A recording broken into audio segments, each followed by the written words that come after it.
Hello friends, welcome back to my channel. This video today is going to be about books. A huge hobby and passion of mine is reading. I'm going to be recapping the 16 books that I read over this summer. It is still only midway through August, but I feel like it's kind of a little bit transitioning into fall, just with everyone going back to school and everything. So I'm just going to cap it here as my 16 summer reads, and 5 of them I would say are must reads, and they are all in different categories because I am a very diverse reader. I love reading anything from fantasy to romance to historical fiction, to nonfiction. So my 5 must-reads for the summer are actually all in different categories. So there should be some for everyone, for everyone's preference. Diving into June, first I read 5 books in the month of June. And half of these books total of the 16 were audiobooks and half of them were physical copies. So I do both listen to audiobooks and physical books at the same time, and that really helps me to just digest a lot of content at once. So I will go into which books I experienced as an audiobook and which ones I read physically, because I feel like it does kind of change the experience of the book. The first book that I finished in June is The Nightingale by Kristen Hanna, and I loved this book. This is actually a 5-star read. I give it 5 stars, and this is my must read for the historical fiction category. So The Nightingale, it has really taken off. They're actually making it into a motion picture, or at least that's what the sticker says. So I haven't heard anything else about it since then. And it is a German Nazi occupied France in World War II. And it covers the story of 2 different sisters. One kind of has a rebel heart and the other one has more of a compliant, rule following heart. And so you can kind of see both of their reactions to living in a war zone. So I love this book. Next is also a physical copy. It Ends With Us by Colleen Hoover. This book, if you are a bookworm, I am sure you've already covered it and read it, but it is an incredible, incredible book. And as you can expect, it is my must read for the romance category. I give it 4.75 stars out of 5. And the reason I don't give it 5 stars is mostly just personal preference.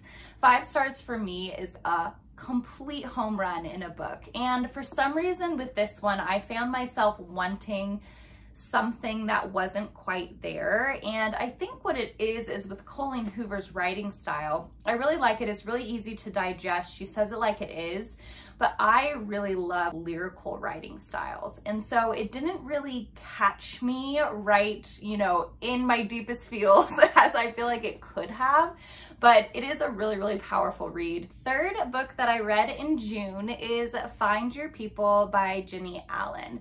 And this I actually heard recommended on quite a few podcasts that I was listening to, so I was really captivated by it. The subheading is Building Deep Community in a Lonely World. So I feel like this is just, the topic itself is kind of right on the nose for relevant current issues.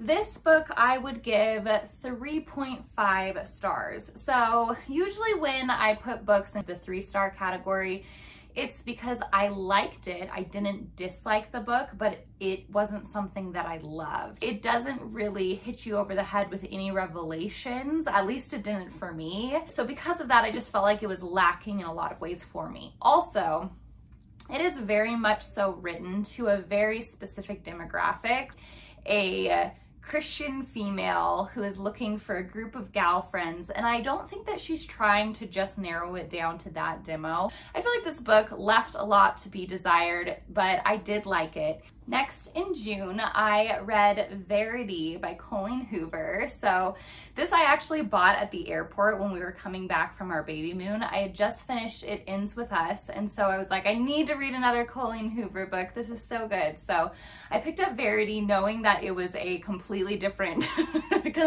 avenue. It is a psychological thriller. I am actually putting a book above this in the psychological thriller must-read category, so I wouldn't call this a must-read. And the reason why is because I feel like it is and can be very, very triggering. Things like violence, or specifically violence against children or infants, it is very graphic with those descriptions. And so it is definitely a spooky read, a spooky book. I give this one 4.5 stars out of 5 stars. And I feel like for Verity, I actually probably liked it a lot less than the average person who read it, because I heard that it was such a crazy mind game that they play on you and is so wild that my mind just kept going and running about possible endings, about possible plot twists for the entire book. And so I think that kind of ruined it for me, because then when the ending did happen, I was almost let down by it because I was expecting even more. The next book I read, because I was definitely into the psychological thriller category after that, was an audiobook that I listened to called The Silent Patient by Alex Michaelides. And this I actually am calling a must-read for the psychological thriller category. Specifically why I would put this above Verity, although they are kind of similar, is because I think with Colleen Hoover's writing style, with it being so straightforward and blunt, it leaves me wanting more almost poetry to the writing. I know that sounds very strange, but I am a writer myself, and so I feel like I really appreciate lyrical writing and things that dive really deep. She is able to dive really deep by saying very little, and so that is her skill, is to be able to write like that. But specifically, I really like Alex's writing style, and The Silent Patient gave me the ending where I did not see it coming, whereas Verity, I saw the ending coming, so, or at least portions of the ending coming for Verity, but for The Silent Patient, I did not see that ending coming. I personally give this book 5 stars because I didn't want anything more from it that I didn't get. But again, it just kind of depends on whose writing style you prefer for, you know, which psychological thriller you're going to enjoy more. And then in the month of July, I read 8 books. The first book that I read in July is The Last Thing He Told Me by Laura Dave, and this was an audiobook that I give 3.5 stars to. The reason I rate this kind of lower, this is a mystery, I would say, kind of an action-adventure mystery almost, is because I was not necessarily the demographic for this book, because the whole relationship centers around a woman who's in her 40s who is partnered with her stepdaughter, who is 16, to try to figure out where their father went missing and why he went missing. It's definitely missing a lot. The book is missing a lot. Then I finished the book that I had been reading for a long time, What to Expect When You're Expecting. This is because I am pregnant, and I have to throw this one in there because it's definitely included, but it's very a niche category for sure. I would give it probably 3.5 stars. It isn't something, it's definitely a must read if it's your first pregnancy. It gives you a lot of kind of basic rundown information, but it also infuses too much information sometimes. For example, the diet section is just way too detailed. No one can reasonably follow that prenatal diet they have laid out. It is just way too specific. It is insane. So there are some things like that are just a little bit off with it, but it does give you a really good foundation of knowledge if you're expecting a little baby. Next, I listened to the audiobook You're Not Listening by Kate Murphy. And this book I actually give a 4.75 stars to, and I put it in my must read for the nonfiction category.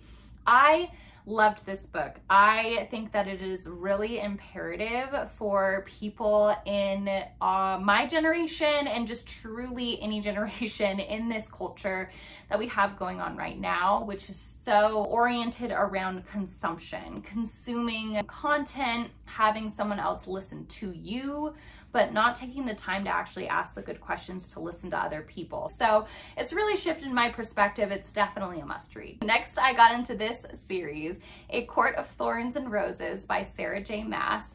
It is a fantasy book. I give it 4.75 stars. It is so good, but specifically for a very niche audience. So it is kind of new adult fantasy. It is very much oriented towards kind of a female audience, or at least people who enjoy reading about love triangles and that kind of thing. The whole world building is built around fairies, spelled not like the typical spelling, but spelled Faerie.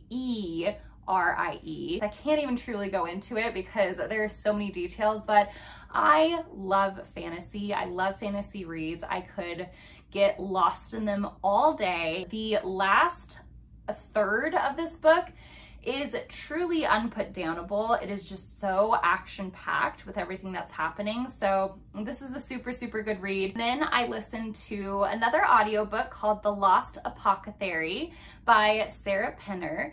And this I would give 4.25 stars to, so a little bit lower on the 4-star scale. But I really love this historical fiction read. It just wasn't as, action-packed or drama-oriented as I was kind of wanting. It is definitely very wholesome, and it is a book that I feel like could be kind of a modern classic, but I enjoyed it. It was really fun. The next book I read is November 9 by Colleen Hoover. I am definitely going to go through the majority of her works, and this one is in the romance category. I would give this one about 4.25 stars. I really loved this as a romance. It was really sweet and really creative. The concept is fascinating. It's this couple who decides to meet on the same day, November 9th, every year for the next 5 years, and only on this day. I didn't give it, a higher rating, mostly because I feel like some of the aspects of the relationship were a bit unhealthy. I don't love romances where I can't personally see myself in the characters. Next, I listened to an audiobook called The Guest List by Lucy Foley, and I give this one 4.75 stars out of 5. And this I'm actually giving a must read to, specifically in the murder mystery category. The story is based on an island that is off the coast of Ireland, a very remote island where a wedding is taking place. There is some kind of murderous situation happening. You don't know if one person is killed or multiple people or what's happening. You just hear that there is commotion and that there is a situation where all of the complicated characters play off of each other. This is a shifting perspective book, so you actually are reading first person from many different characters. Everything is so interconnected, so this book really keeps you on your toes until the very end when literally everything comes together. And I love books like that keep you guessing. So I really love this book. Definitely a must read if you're into a murder mystery. Then the last book that I read in the month of July was an audiobook, The Sea of Tranquility by Emily St. John Mandel. I give this book a 4.0 star rating out of 5. It was almost in the 3 stars for a bit until the last third of the book, because the first portion of the book, you have to really pay attention. This book really makes you pay attention. So you can't really zone out to this book. Is something where you have to be on it in order to make all of the connections. You're getting stories in different perspectives and you're wondering what the heck is going on. You're getting a third person perspective from a bunch of different timelines. And then by the half to last third of the book, you are diving into the first person perspective of a main character. And so this book is really wild. It really throws you through a loop, but I really appreciated how it all came together. And then so far I am halfway through August. And so these are the 4 books that I have read so far in the month of August. The first is an audiobook that I listened to by Alex Michaelides, and that is his work, The Maidens. And I give The Maidens 4.25 stars. Now, I actually had low expectations going into reading this because a lot of reviews that I had read said that it was nowhere near The Silent Patient, that it just wasn't quite on that level, and it was a little bit disappointing. Now, I would say, if I were to ever teach an English class, they would be reading this book as an example of red herrings. So, red herrings leading you down completely different paths. This book is full of them. It is a murder mystery, and I honestly though really liked it. So you're getting first person from Mariana, who is trying to solve these murders that keep happening on this college campus, but you're also occasionally flipping over into the mind of the killer. You're getting his childhood story. So a lot of it is about how your childhood really maps your future. After reading that book, I listened to another audiobook, specifically on a road trip with my husband. So we listened to this one together. We often listen to business books, so that's what this one was. It was in the business category. It was called The Infinite Game by Simon Sinek. Now, I give this book about 3.75 stars. The reason that I give it so low is because I feel as though you don't have to read this book in order to get a lot of the concepts that he is talking about from chapter to chapter to chapter.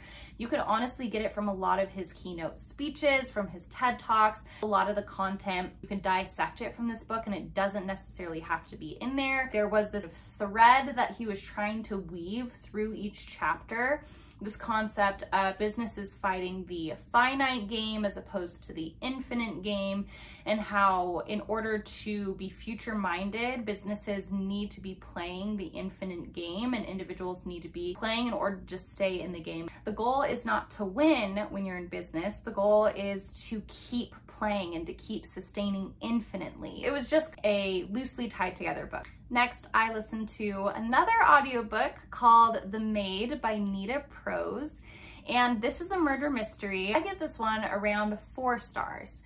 And I feel like 4 stars is being slightly generous. It was just one of those things where the main character is very quirky. It's either quirky to the point where she's lovable and you really appreciate her, or quirky to the point where you're not so much a fan. I ended up speeding up this audiobook just so that I could get through it. So maybe it should be a little bit more into the 3-star territory.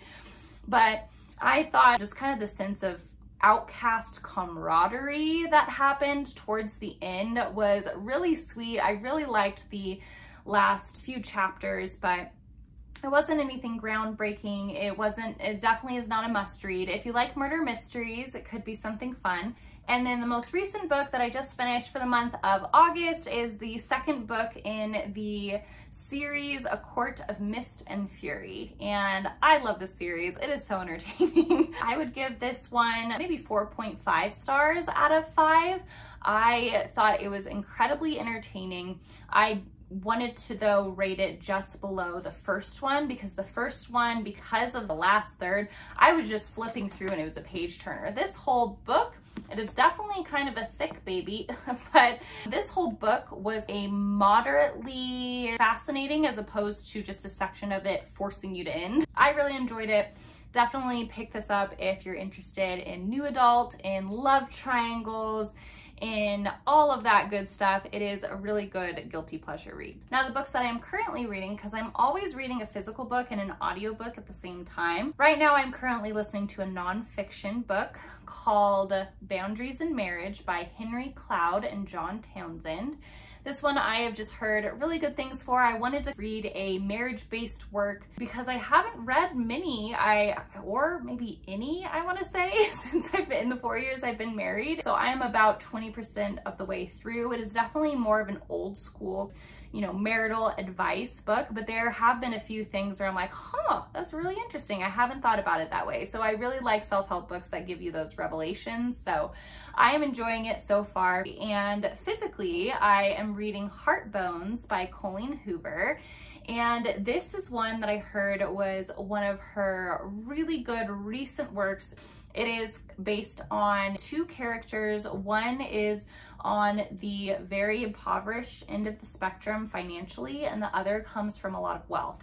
I really like it so far. I love Colleen Hoover's works to physically read through because it's such an easy, fast thing, and she really dives you into the world that she's creating. So that is it, the 16 books that I have read this summer and the 5 must-reads in the 5 different categories. So I hope you enjoyed this. I would love to hear book recommendations if you have any moving forward. I am definitely a bookworm, and I love, like I said, reading about 2 books per week, so that is my current pace right now. I hope you enjoyed this video. If you did, please remember to give it a little thumbs up and to subscribe to my channel for other similar type content. But thank you again for watching, and I will catch you on the next video.